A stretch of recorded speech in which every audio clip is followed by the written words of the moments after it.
Hello friends, स्वागत छ तपाईहरुलाई भ्यूटेक नेपालको अर्को नयाँ भिडियोमा। फाइनली इन्डियन मार्केटमा चाहिँ Realme 9 Pro चाहिँ OnePlus ले रिलिज गरिसकेको छ। Realme GT Neo 3 अनि त्यसैगरी Realme 9 Pro 5G चाहिँ दुईटा फोन चाहिँ रिलिज गरिसकेको छ। भन्न खोज्नाले बुझिसक्नु भयो होला। OnePlus 10R अनि त्यसैगरी OnePlus Nord CE2 Lite 5G भन्ने फोन चाहिँ रिलिज गरिसकेको छ। अनि OnePlus 10R को चाहिँ मैले अलरेडी भिडियो बनाएर हालिसकेको छु हैन। प्राइस के कति रहेको छ अनि त्यसैगरी एक्सपेक्टेड प्राइस नेपालमा के कतिसम्म आयो भने ठिक हुन्छ सबै कुरा चाहिँ मैले भिडियो बनाएर हालिसकेको छु।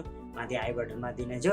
आजको भिडियोमा चाहिँ म Realme 9 Pro उर्फ OnePlus Nord CE2 Lite 5G नाम त्यही हो है, OnePlus Nord CE2 Lite 5G को बारेमा कुरा गर्नेछु। अनि प्राइस चाहिँ के कतिमा रिलिज भएको छ, अनि नेपाली मार्केटमा आए ठिक छ छैन हैन, अनि प्राइस आए पनि कतिसम्म आए ठिक छ, यो सम्पूर्ण कुराको जानकारी चाहिँ यस भिडियोमा दिनेछु। अब चाहिँ ढिला नगरी भिडियो स्टार्ट गरिदिउँ है त।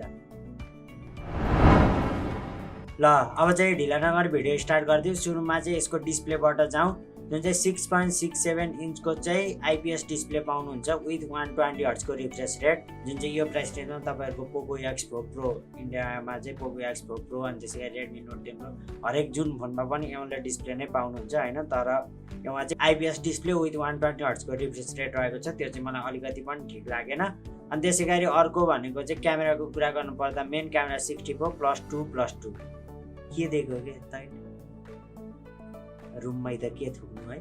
अनि त्यसैगरी फ्रन्टमा चाहिँ 16 मेगापिक्सलको पञ्च होलमा क्यामेरा रहेको छ।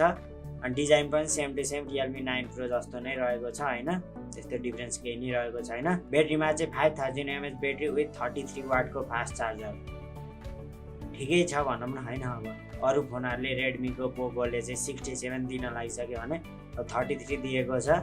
अनि त्यसैगरी एन्ड्रोइड भर्जनको कुरा गर्न पर्दा चाहिँ Oxygen OS 12.1 based on Android 12 नै पाउनुहुन्छ, त्यो चाहिँ एकदम राम्रो कुरा नै रहेको छ। लेटेस्ट भर्जनमै पाउनुहुन्छ, त्यो चाहिँ एकदम राम्रो कुरा लाग्यो हैन। राम्रो कुरा भनेपछि हामीलाई राम्रो लाग्यो, राम्रो नै भन्ने नै हाल्छ, त्यो पनि एकदम राम्रो कुरा।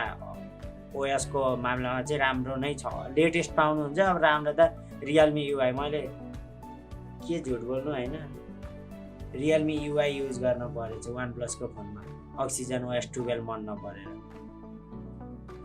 एउटै हो कुरा हैन। त्यही भएर लेटेस्ट पाउनु भएछ, त्यही नै राम्रो कुरा भयो हैन। अनि त्यसैगरी अर्को भनेको चाहिँ प्रोसेसरमा चाहिँ स्न्यापड्रागन 695 6nm बेस्ड प्रोसेसर रहेको छ, 5G प्रोसेसर रहेको छ। अनि ठिकै छ भन्न पर्छ हैन। प्राइस रेन्ज अनुसार प्रोसेसर चाहिँ यही नै पाउनुहुन्छ, स्न्यापड्रागन 695। ओभरअल टास्कहरु गर्दा 695 चाहिँ प्राइस रेन्ज अनुसार चाहिँ एकदम बेस्ट नै रहेको छ। अनि LPDDR4X RAM with UFS 2.2 storage, यताउता हुनुपर्ने त्यही नै हो हैन। अनि त्यसैगरी I guess dual stereo speaker नै पाउनुहुन्छ, त्यो चाहिँ म अलिकति डाउट भयो हैन। त्यसैगरी अर्को भनेको चाहिँ प्राइसको कुरा गर्न पर्दा चाहिँ 6128 चाहिँ 20000 मा, इन्डियन मार्केटमा 20000 मा डाइरेक्ट कन्भर्ट गर्दा 32000 पर्न जान्छ भने 8128 चाहिँ 22000 रहेको छ। OnePlus को त्यति ब्रान्डिङ हेरेर मात्र लिनुहुन्छ भने अन्डर 35000 मा नेपाली मार्केटमा आए चाहिँ लिन ठीक छ। नत्र भने 35 मा 2000 थप्नु भयो भने यो भन्दा बेस्ट, सबै एस्पेक्टमा best Redmi Note 11 Pro 5G नै पाउनुहुन्छ। त्यसैकारणले यही नै रहेको छ हैन। तपाईहरुलाई चाहिँ इन्डियामा चाहिँ प्राइस के कस्तो लाग्यो तलपट्टि कमेन्ट गरेर भन्न सक्नुहुन्छ। र अब आजको लागि चाहिँ भिडियो एन्ड गरेको छ। अब अर्को भिडियोमा भेट हुने नै छ। अहिलेको लागि बाइ बाइ, किप भिउइङ।